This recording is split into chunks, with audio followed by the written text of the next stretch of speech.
DCB മീഡിയയുടെ പുതിയൊരു വീഡിയോയിലേക്ക് സ്വാഗതം. ഇന്ന് ജൂൺ 24 ചൊവ്വ. ഇന്നും തുടർന്നു വരുന്ന ദിവസങ്ങളിലും നിങ്ങൾ അറിഞ്ഞിരിക്കേണ്ട പ്രധാന വാർത്താ അപ്ഡേറ്റുകളാണ് ഷെയർ ചെയ്യുന്നത്. ചാനൽ ആദ്യമായി കാണുന്നവർ സബ്സ്ക്രൈബ് ചെയ്യുവാനും വീഡിയോ ലൈക്ക് ചെയ്ത് സപ്പോർട്ട് തരുവാനും മറക്കാതിരിക്കുക.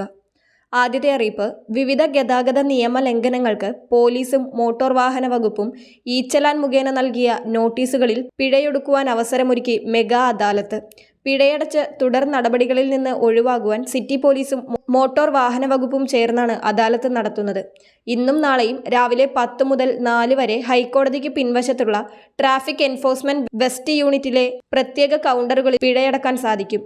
യഥാസമയം പിഴ അടയ്ക്കാൻ സാധിക്കാത്തതും നിലവിൽ കോടതിയിലുള്ളതുമായ ചലാനുകളിൽ പ്രോസിക്യൂഷൻ നടപടികൾക്ക് ശുപാർശ ചെയ്തിട്ടില്ലാത്തവർക്കാണ് പിഴയടക്കാൻ സൗകര്യം ലഭിക്കുക.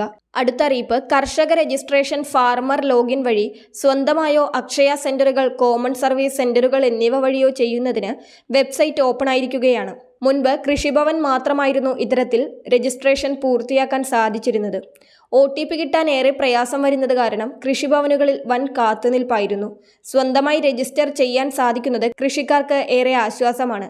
കർഷകർക്ക് കേന്ദ്ര സംസ്ഥാന സർക്കാരിൻ്റെ സേവനങ്ങൾ ലഭ്യമാക്കാൻ രജിസ്ട്രേഷൻ നടത്തണം. കർഷകരുടെ വിവരങ്ങളും കൃഷിയുമായി ബന്ധപ്പെട്ട സേവനങ്ങളും ഏകീകരിക്കുവാനാണ് ഈ അഗ്രിസ്റ്റാക്ക് ഡിജിറ്റൽ പ്ലാറ്റ്ഫോം തയ്യാറാക്കിയിരിക്കുന്നത്. PM കിസാൻ സമ്മാൻ നിധി പദ്ധതി പ്രകാരം അനുവദിക്കുന്ന തുകയുൾപ്പെടെയുള്ള ആനുകൂല്യങ്ങൾ ലഭ്യമാകണമെങ്കിൽ അഗ്രിസ്റ്റാക്ക് രജിസ്ട്രേഷൻ പൂർത്തിയാക്കണം. ഇതിൽ തന്നെ PM കിസാൻ പദ്ധതിയിൽ ഉൾപ്പെട്ടവർ ആദ്യം രജിസ്ട്രേഷൻ പൂർത്തിയാക്കണമെന്ന നിർദ്ദേശമാണുള്ളത്. പ്രധാനമന്ത്രി ഫസൽ ബീമ യോജന, അഗ്രികൾച്ചർ ഇൻഷുറൻസ്, പ്രധാനമന്ത്രി കൃഷി സിഞ്ചായിനി യോജന തുടങ്ങി കൃഷി സംബന്ധമായ കേന്ദ്ര സംസ്ഥാന സർക്കാർ ആനുകൂല്യങ്ങൾക്കും സേവനങ്ങൾക്കുമെല്ലാം അഗ്രിസ്റ്റാക്ക് രജിസ്ട്രേഷൻ ആവശ്യമാണ്. ജൂലൈ 31 വരെയാണ് ഇതിൻ്റെ അവസാന തീയതി പ്രഖ്യാപിച്ചിരിക്കുന്നത്. അതിനാൽ കർഷകർ അതിനു മുൻപായി ഇത് പൂർത്തിയാക്കുവാൻ ശ്രദ്ധിക്കുക. അടുത്ത അറിയിപ്പ്, സംസ്ഥാനത്ത് സ്വർണ്ണവില വീണ്ടും കുറഞ്ഞിരിക്കുകയാണ്. പവന് ഒറ്റയടിക്ക് കുറഞ്ഞത് 600 രൂപയാണ്.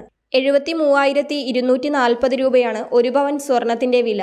ഗ്രാമിന് 75 രൂപയാണ് കുറഞ്ഞിരിക്കുന്നത്. 9,155 രൂപയാണ് 1 ഗ്രാം സ്വർണത്തിൻ്റെ വില.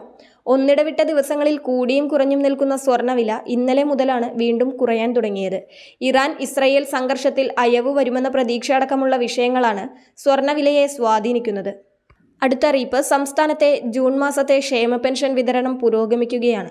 ബാങ്ക് അക്കൗണ്ടിൽ ലഭിക്കുന്നവർക്ക് ഇതിനോടകം തന്നെ തുക ലഭിച്ചു കഴിഞ്ഞു. വീടുകളിലേക്കുള്ള പെൻഷൻ വിതരണം ഇന്നു മുതൽ സജീവമാവുകയാണ്. ശനിയാഴ്ച മുതലായിരുന്നു ജൂൺ മാസത്തെ പെൻഷൻ തുകയുടെ വിതരണം ആരംഭിച്ചത്. സഹകരണ ബാങ്കുകളിലേക്ക് ലിസ്റ്റും ഫണ്ടും എത്തേണ്ടതിനാൽ തിങ്കൾ മുതലൊക്കെയാണ് വീടുകളിലേക്കുള്ള വിതരണം ഭാഗികമായി ആരംഭിച്ചത്. ഇന്നു മുതൽ വീടുകളിലേക്കുള്ള പെൻഷൻ വിതരണം കൂടുതൽ സജീവമാകുകയാണ്. ഈ മാസം അവസാനം വരെ ജൂൺ മാസത്തെ പെൻഷൻ വിതരണം ഉണ്ടാകും. അതിനാൽ ഇനിയും പെൻഷൻ ലഭിക്കാത്തവർ വിഷമിക്കേണ്ടതില്ല. വരും ദിവസങ്ങളിൽ നിങ്ങൾക്ക് ഈ തുക ലഭിക്കുന്നതായിരിക്കും. ഇനി പെൻഷനിൽ കേന്ദ്രവിഹിതമുള്ള 8 ലക്ഷത്തോളം പേർക്ക് 200, 300, 500 എന്നീ തുകകൾ കുറഞ്ഞാണ് അക്കൗണ്ടിൽ എത്തിയിരിക്കുന്നത്. ആ തുകയും വരും ദിവസങ്ങളിൽ നിങ്ങളുടെ അക്കൗണ്ടിലേക്ക് ലഭിക്കുന്നതായിരിക്കും. വളരെ പ്രധാനപ്പെട്ട ഈ വാർത്താ അപ്ഡേറ്റുകൾ മറ്റുള്ളവർക്കു കൂടി ഷെയർ ചെയ്യുക.